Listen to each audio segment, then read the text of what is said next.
Welcome to The Outlet, where we keep you plugged in to everything energy. To lead the charge, here's your host, Tom Glanzer. Welcome to the podcast. It's summer now, and summer is one of those times when you don't think about how much time you spend on a computer inside, but we have to think about that when I talk to our guest this week. And I've known Jeanne, forever, I think. I don't remember not knowing you in the company. And I always get nervous about telling Jeanne my online habits, maybe. And I always get worried because Jeanne is our VP of Business Technology. And not that I have bad online. I just worry sometimes that I'm a problem causer within the company because I do things like this and video, and I need to be on Facebook and different things like that. So, Jeanne, welcome to the podcast, and thank you for putting up with my annoying request for the last 20 years. Oh, my pleasure, Tom. Great to see you. I've asked for faster computers. I've asked for everything, and you guys deliver every single time, and we appreciate that here. What is your number one, and I know the answer to this, and I want to get right into it, the number one fear running a utility from the BT side of things? Probably my number one fear would be a breach of our operational technology and what runs our systems. So a breach of one of our control systems. How? I've heard numbers, but via email, via just malware, stuff like that, how often are places like NorthWestern Energy attacked on the daily? On a daily basis, the numbers are fairly astounding, Tom. I mean, the type of attacks that we get, just as drive-bys on our firewalls can get, even up into the millions per day. The cyber criminals are getting more and more sophisticated with their email phishing attacks. Artificial intelligence has aided this. I mean, you used to be able to spot an email because some of the language was maybe not very good English and so forth, but now these actors are using AI, and so they're composing these very, very convincing emails to try to prey on our fears, or, going through emails too fast and clicking on something that we shouldn't click on. But we also do a really, really good job of defense in depth of our systems. So our control systems are buried deep inside our networks behind several layers in different control system networks. And so we're architected to protect ourselves, and we call it defense in depth and defense in depth for a reason. So you and I are the same age. How did you are get we into really? This? We gotta be. How did you get into this? Oh, wow. So that's an interesting question. So my undergraduate, I'm an electrical engineer by trade. Okay. So I really started out doing electrical engineering. In fact, interestingly enough, my very first job was in Marshfield, Wisconsin, doing overhead and underground line construction for a municipal utility. Well, so, then you knew the business. Yeah. Yeah, and so I actually career shifted into IT when I joined NorthWestern Energy, and I joined in 1999 as a business analyst, and that was really bridging. The job description was bridging the gap between operations and IT, and I read the job description, and I was like, looks like a fun job. I think I could do that. So that's when I career shifted into IT. Were you an Apple IIe kid? Were you a computer kid? Did you code back in the day when you were sitting in the house on summers, or what? How did you get into computer? I have buddies that were nerds back in the day, and those guys could absolutely wreck a computer in a second. I just didn't understand it until later in life. Yeah, well, I am really going to age myself because the PCs were just barely coming out when I graduated out of college. So actually in college, I worked on a mainframe called the Cyber and programmed in Fortran. So that is aging me a bit. Well, it's similar situation that I had. Obviously I'm a liberal arts major, as Mike Williams, one of our retirees, always used to say that I don't know how I ended up in the utility business. He just can't understand how I don't have an engineering degree and get my job. But somebody's got to have feelings in the company, right? So I took my photography class at SDSU my junior year, and I walked back into what used to be the dark room at SDSU.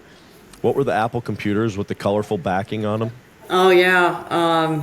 Gosh, what were those called? I'm drawing a blank. I'll remember it halfway through this interview. spit it out then. But I walk into what used to be the dark room, and all these sophomores were on the computer with a very early program of Photoshop, and the pictures were on the computer. And my mind was absolutely blown, and I'm like, how did they get their pictures on the computer? Because the year prior, 4 months earlier, I had learned how to develop film and burn and dodge and do all that stuff in an actual dark room. And now they were in Photoshop, probably Lightroom. And I'm like, I don't know anything about photography, so I'm probably never going to figure this stuff out. And I had to end up teaching myself that. And that's a similar situation there. And I think my introduction to the internet was through South Dakota State University, and it was called Gopher. Do you remember that? Where we were able to get online documents from the University of Minnesota through like a mainframe type thing. Is that something you know about? That's not ringing a bell for me, Tom. But that was very early on when Dan Quayle was inventing the internet, right? Yeah, well,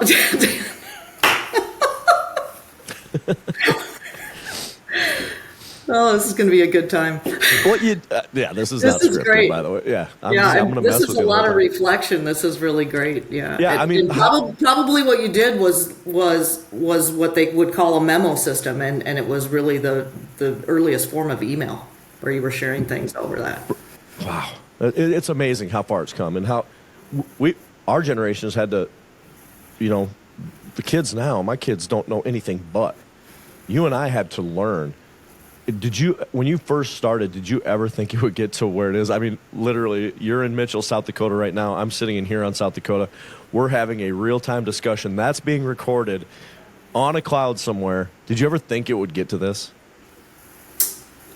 This is Jetsons technology, right? We are really, when you put it in that space, we are really living the Jetsons. I mean, I reflected a few weeks ago. I saw a commercial or something that had the Jetsons on it, and I kind of went through my mind. How many of those things have come true? Literally almost everything I could think of. We're doing video calls every day. You got a smartwatch. Dick Tracy. Yeah. Yeah. Dick Tracy talking, on his watch. I mean, I use it all the time. I get phone calls on my smartwatch all the time. Video calls are nothing. We're doing, Teams on our phone. And did I ever think it would probably get here? I think, yeah. Did I think it would get here as quick as it did? Probably not. Yeah, technology. It's really flown the last several years. And I think, and artificial intelligence is very much the buzzword now, with really generative AI. I mean, generative AI, producing content. I mean, Tom, you could have AI, if you needed a picture of something. Well, I need a picture of a cat. It would generate a picture of a cat for you. I mean, and the content and that it can create is incredible. I mean, artificial intelligence and has been around for a long time, but generative AI is really game changing. I mean, I used to look at AI as a weak person's crutch because I'm a writer. I can write. I have that gift. I don't think about it. It's changed in the last probably maybe even 10 to 12 months for me that it's like, oh, this isn't a crutch. This is a tool. You can use this to help generate thoughts. It used to be that you would get in a planning session with a few other people. Now you just throw it into AI. It's like, oh, I'm going to take that. I'm going to take that, make it my own. And I think that's where it's at right now for me as a human. I'm not like every junior in high school who's like, write me a paper on this so I can get an A, change it a little bit to make it look like mine. I think that's probably happening all over the place. But I think when you think about how far it's come and how fast it's come, you have to use it as a tool. If you're not using it, you're wasting your own time almost. Yeah, I mean, I use it on a daily basis.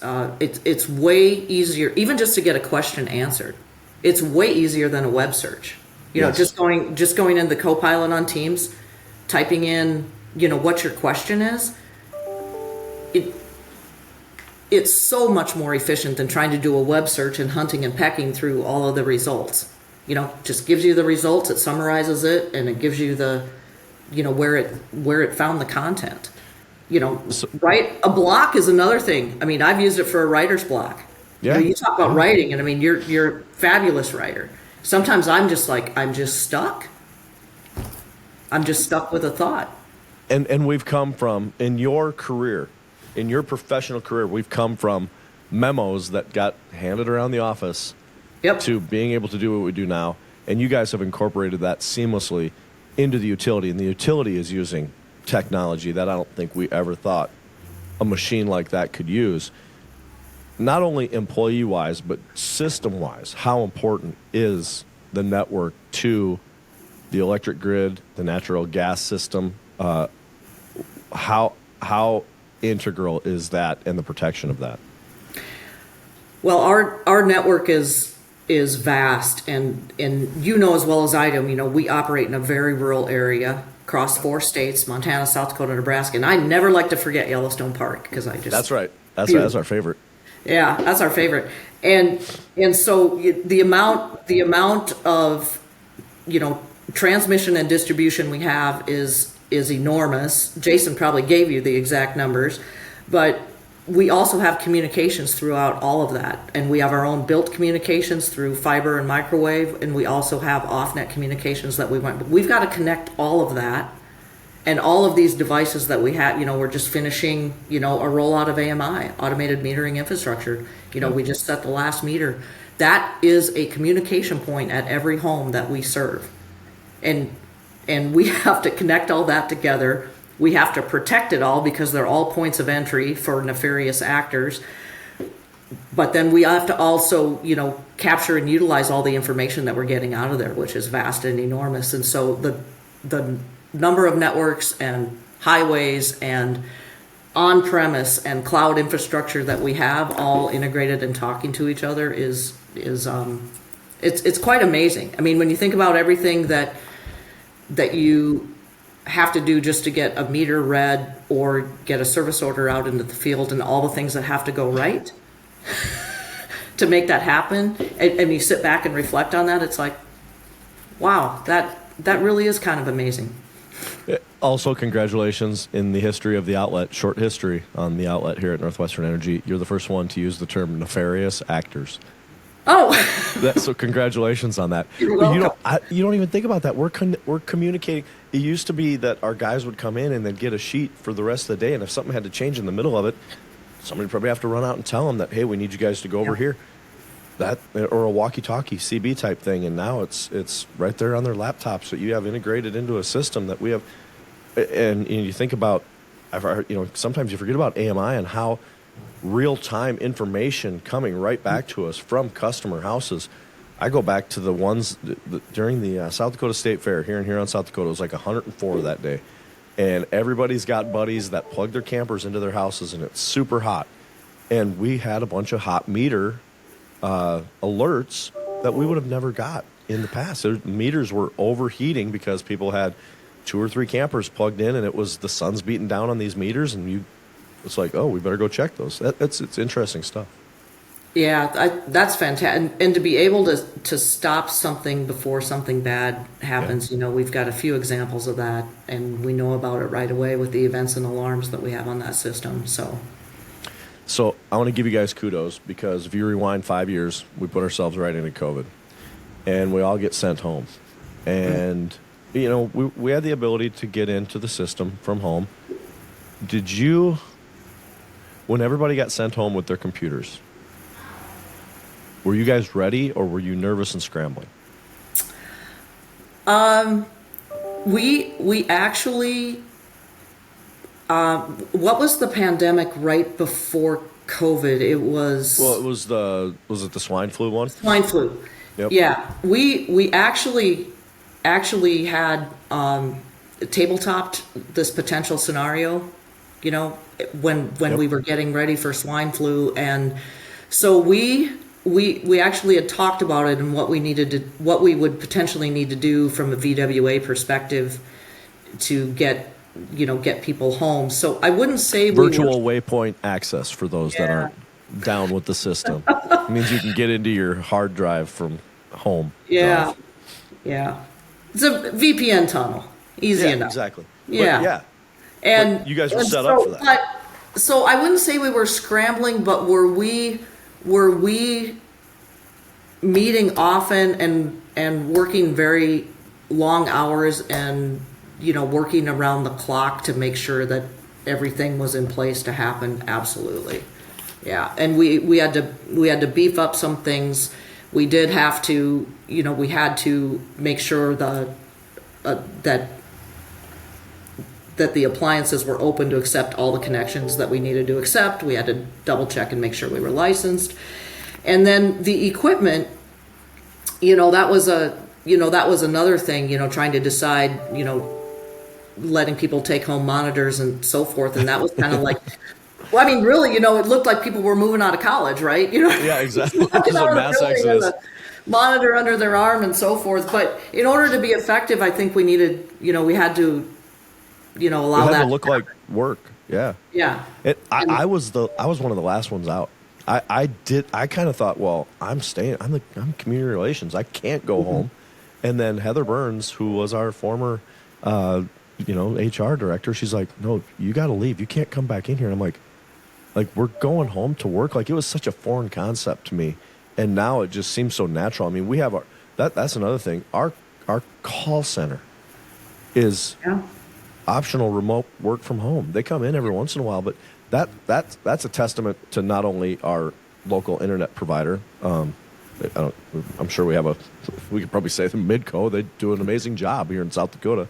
I don't know who we have in Montana for that, but our call center works from home. I think 90% of the time, and that's a system that you're opening stuff to people's homes and people's servers and things like that, and we've stayed safe through it, and that's a testament to what you guys do on a daily basis.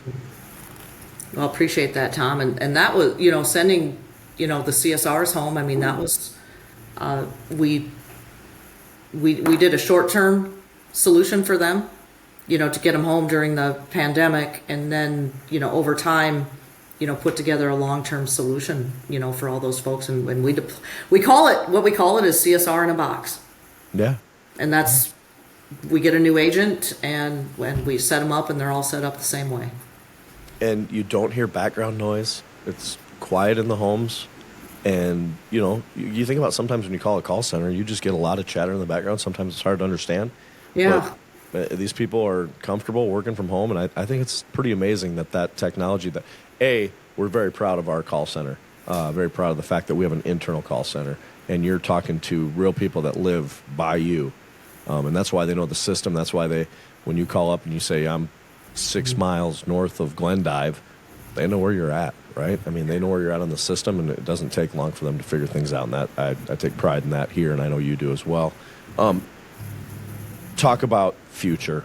What are you guys planning for? What are some things that obviously the future of the utility business, data centers are a big deal.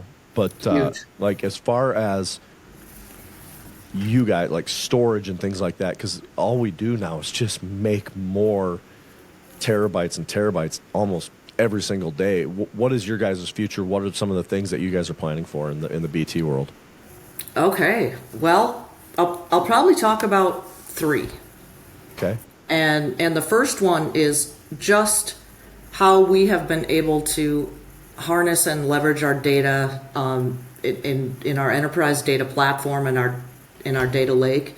And it's a cloud-based hyperscaler system, and the tool set that we have in there and what we've been able to do with that data and those data sets has been amazing. I have an amazing team that leads our data and analytics, and we're also doing some proof of concepts with artificial intelligence in that system. And so that is only going to continue to grow. What's a data lake? Data lake is where we put all of the data that we want to analyze. And I say we're really, really good at collecting data, but this helps us turn it into valuable information so we can make good business decisions on it. Okay. And so it's not not a retention pond like the cloud. You guys keep it in the lake. Some people keep it in the cloud, but it's a term where and we want to get to beautiful curated data at the end. Okay. I'm with you. All right. The next one I would talk about that we're pretty excited about is platforming on one geographical information system. Again, we have several disparate systems around, and that we're putting into one utility network, and we're going to platform on that system and bring everything together. So that type of information is going to be extremely useful for our operations. And then I think the third one I would talk about is we talked a little bit about, delivering work orders to the field. We did that back in 2014, and for all the reactive work, and the orders are still making it there, but it needs an uplift, and it needs to be distributed so that we do all the work, not just our short cycle work. So digital workforce management is going to be an absolute game changer. We're going to start that this summer, and it will encompass eventually over the next few years every piece of work we have. Safety tailboards will be delivered on there. All of our reactive work, all of our construction work, all of our inspections. It'll integrate with the GIS that I was talking about, and then we will have better information in the data lake and making that customer connection. And so customer experience is the overarching thing throughout all of these technologies that we're putting together, and really focus. I mean, everything that we're doing is going to be for the betterment of that customer experience.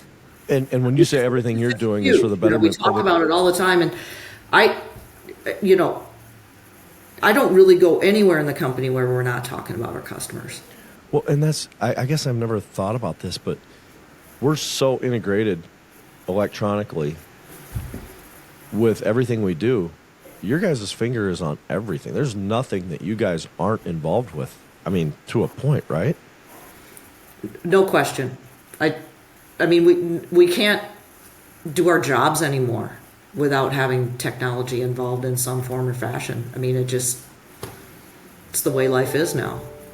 Would you leave your house without your smartphone? No. Watch is on, phone's with me all the time. Yeah, I mean, when you drive an older vehicle, we got a couple of 2010 vehicles in the fleet of our house, so we have teenage drivers, and it's like, oh, this doesn't have this, or this doesn't, Bluetooth, or Apple CarPlay. Like, how does this not have Apple? You get so used to that integration and how it works so seamlessly, you get spoiled. But sometimes it is nice to unplug and do those things. Like, I know you love to travel. I'm going to Mexico next week. I'll have my phone with me. Not going to take the laptop. Don't take the laptop. No, that's the other beauty. I can if I need to look at company email, I can look at it right here. And that's the other thing. I remember when we first got Blackberries, I'm like, oh, this is amazing. This is game changing. And you got that Blackberry thumb, or was it, which side was the roller on? It was the right side, I think. Yeah.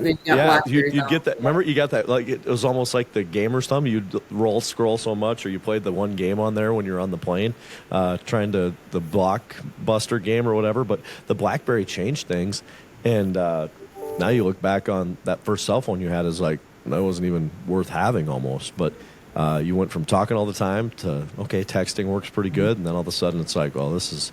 I'm doing FaceTime. Same thing we're doing here. You do on your phone. As long as you got a signal, it works. But that's another thing. You think about the mobile technology. I don't take too many calls on my landline phone at the office anymore. We're calling each other on. We call each other on Teams now. We use, video. You just video pop up with George Jetson moment. We don't have jetpacks yet. I'm a little disappointed. Our generation was promised jetpacks. We don't have those yet, or flying cars. We're getting close. Tesla's there. But you think about just the ability to just drop in and see somebody, and it really does. It brings you closer together, and it keeps the visual there, and it's seamless, and it works so good. And that's a testament to what you guys do and how you guys take the technology that's out there and integrate it into a business type application, and that's amazing. I think it's interesting that you brought up the Teams call, because I find myself I have rarely used my phone recently, and because I love just calling people using that call feature, got it on your phone, and seeing people face to face, having a conversation just like we're to your point, you're making that connection. Yep. Well, it used to be that when I'd get to the Mitchell office, you just make a little trip down the hallway and hey, that'd be the only time you'd see somebody. And now with what we're doing here in the last 5 years, honestly, it's made some travel obsolete. Sometimes you need to get together. I know I'm a social media guy and I podcast, I can do this, but if I wasn't seeing you, I wouldn't have that human. I need people. I need to be around people, and I know some people don't need that, but that's me being me. That I'm still not going to give up my face-to-face communication with people because I think that's where relationships are built. But this absolutely just piggybacks onto that and makes things so much stronger when you're working as a team. So, yeah, it's technology. I was going to ask you about data center. Data centers are data centers. We talk about those all the time. How are you guys storing data? How does that even work? I don't know how, like a company like ours, that's my ignorance. I guess I don't know how our data gets stored. Well, in a lot of different ways. And so and really in three spots, and it depends on what problem we're trying to solve. So, but and I will say we operate in a hybrid cloud environment. So we still have 2 data centers, which we refer to as on-premise, where we store a lot of our data, and especially in like all our control systems. We have a lot of solutions that are software as a service. So for example, our learning management system, when you go on iLearn and you take a class, that's all in someone else's cloud. And then when I talked to you earlier about the enterprise data platform, that's platformed on a hyperscaler. So a lot of these data centers that people are talking about are hyperscalers. So they're like Google or Amazon Web Services or Meta or Microsoft, some big player in that regard. And so we leverage a hyperscaler for those really, really big data processing applications that we have. So like our AMI data is pumped up there, GIS data is pumped up there, things that we need to process information and know about. So I would say we are in a hybrid cloud environment, and we leverage data storage where it makes sense. Sometimes it makes sense in a hyperscaler. Sometimes it makes sense in somebody else's system, and sometimes it makes sense on-prem. And I'm assuming when we send stuff out, we have like a big payment that we have to make to stockpile all that information. I mean, is that how? I mean, kind of like my iCloud that I pay for every month. Generally, that's a tough one to answer. Generally, it depends. Normally, on like the software as a service, like the learning management system, it's a yearly fee. Pay a yearly fee. On a hyperscaler, it's pay as you go. It's like how much are you using, how much processing are you using, and so forth. And then things on-prem, we have a capital investment in that equipment, and then pay what technologists refer to as a maintenance fee. Maintenance fee, yeah. A maintenance fee, which is also a yearly fee. So it gets extremely complex very, very fast, and the costs pile up, right? I don't know what's bigger than terabytes, but what kind of storage are we looking at for a company the size of NorthWestern Energy?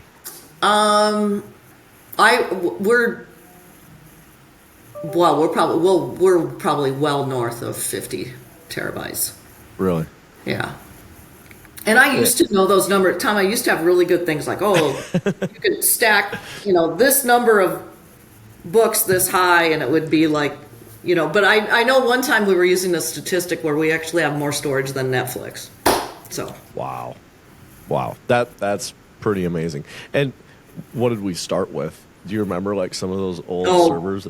Boy, I couldn't even remember. But we've gone from, separate, basically separate servers for every application to virtualization, where yeah, it's all virtual, and so that technology, and we were very early adopters of virtualization. I can remember we were one of the first ones out there to leverage virtualization, which was which I'm pretty proud of, right? Yeah. And you think about kind of how we store things, and I'm sure it's kind of the standard for a lot of big businesses, but we have diversification. If something happens somewhere, we've got it backed up somewhere else, and that's kind of like what you should be doing at home too. You can't put everything on this one external hard drive, because it might not be there tomorrow. That things go bad, things happen. Customer wise, if you could have a conversation with the customer about, we're not even talking electricity, what would be one thing you would tell to a person just for the security of their system? I'm not just thinking of my 70-something-year-old mother who doesn't quite understand why she gets emails from car insurance that she doesn't have. But what would be your one? Give me some, just your high level. You are everyone's VP of technology right now. What would you tell people just to keep your information safe and things to look for? What I would tell the customer would be this: is NorthWestern Energy deeply cares about your safety and security, and we take handling your personal information very, very seriously. We will never, ever, ever ask you for your logon credentials or anything in that regard, or try to scare you into making a payment. That is not something we would do as a utility. And if it feels wrong, it probably is wrong, and please record us, and please report it, call us and talk to us about it, because I think the scamming of really any consumer is just, it's completely out of control, and they prey on fear. And there's just certain things we would never ask you, and we would never ask you for your logon credentials. Case in point, there's a gal, family friend of ours. Our kids have played sports together for a long time. She got a call that was pressuring her to make her call or make her payment to NorthWestern Energy through her business, and she was like, I swear I paid it. And I kind of got nervous, like maybe I didn't have it all paid right or something. And she ended up putting $7,000 cash into a Bitcoin machine in a gas station. And it was one of those things where, like, that money's gone. We would never do it. And she realized right away. She goes, as I was doing it, I almost knew right away that I was doing the wrong thing. And if you have any question whatsoever, that's when it's time to pick up the phone and dial that 800 number, because 800-245-6977, you are always going to get a NorthWestern Energy employee. And that's with anything. If you have car insurance, if you have anything, like if somebody's telling you, we need your money right now, or we had one of our employees was being called to jury duty, or being told that he didn't show up for jury duty and he had to do this, this, and this and pay this amount. And he was like, I think I might have to pay this. I'm not sure. Turns out it was a scam. And they were trying to scam him and just putting $250 in a certain account just because he didn't show up for jury duty. And I'm like, stuff like that, you got to be aware. And emails, clicking on emails, you have to be aware. If you think you're concerned about it, you guys are suckers when you do this. You guys send out these phishing emails. Talk about that real quick. You guys are the problem. You guys send out emails so that we click on them, and then you're like, oh, you need to go take a class on how to do better at your job. Well, you bring up a great point, and we do phishing simulations, and I actually, Tom, I don't have any idea what they are. I have an employee that manages all the phishing simulations. Some nefarious character under your nefarious employment. Character. Yes. Yeah. And so there's certain suggestions that's made by the vendor, and I don't know when the campaigns are starting. I know when they end because I see the wrap up, but I don't know when they're starting, and I don't know which emails are sent. So I don't even know what campaigns are being sent. But we do phish, and the reason we do is exactly what we were talking about, is the nefarious actors play on your emotion. They try to trick you into thinking that you need to do something, and you need to do something right away, because they make it seem like it's very emergent and you have to act now, and they want to scare you into doing something. And so we do send phishing emails. And how many of those get? How many guys? I mean, I think I've caught all of them that I've been given, or I just straight up deleted them. How many? Like, we're trained. We go through training. We go through, like, every year we are taught about this. How many still get clicked? So I will say I'll give you stats from the last one. I think we had 41 people enter their credentials into a phishing email. So that's back to my point of anything that we ever send out, we will never ask for your password. We will not ask for that. That should be an immediate red flag. And here's the problem, Tom. I'll say nefarious actors because you like it. I love it. They only have to be right once, right? They only have to get one person. And we got to be right every single time. Yeah. Yep. Yeah. It's crazy what is out there. It's crazy how you guys perform the way you perform. You are not the nefarious actor. You are the benevolent actor. You are the one making sure everything happens correctly and trying to take care of our customers is number one. System reliability, safety, all those things. You roll up are pillars of what this company is built on. And you guys have to be on your game 24/7, and I commend you guys, and thank you so much. Oh, Tom, it's been my pleasure. This was my first podcast. Never done this before. Is it? Well, Jason Merkel, I think it's a lot of people's first podcast. Let's face it. When I hosted with Brian Bird on episode number 1, it was my first podcast as well. But I found it enjoyable. You guys have given me the technology to make this happen internally. Obviously, I don't think you invented some of the programs, but, man, you make them work, and we really do appreciate you. And I know our customers do, too. You think about some of the technology that we have built into our website now. You put your phone number in there, and you can get a text message back as to when your power is going to come back on or if there's an outage there and things like that. And so that's just stuff that I think we take for granted in 2025 because it works so well, and you're part of that. So thank you very much. Thank you, Tom. All right. Thank you to Lori.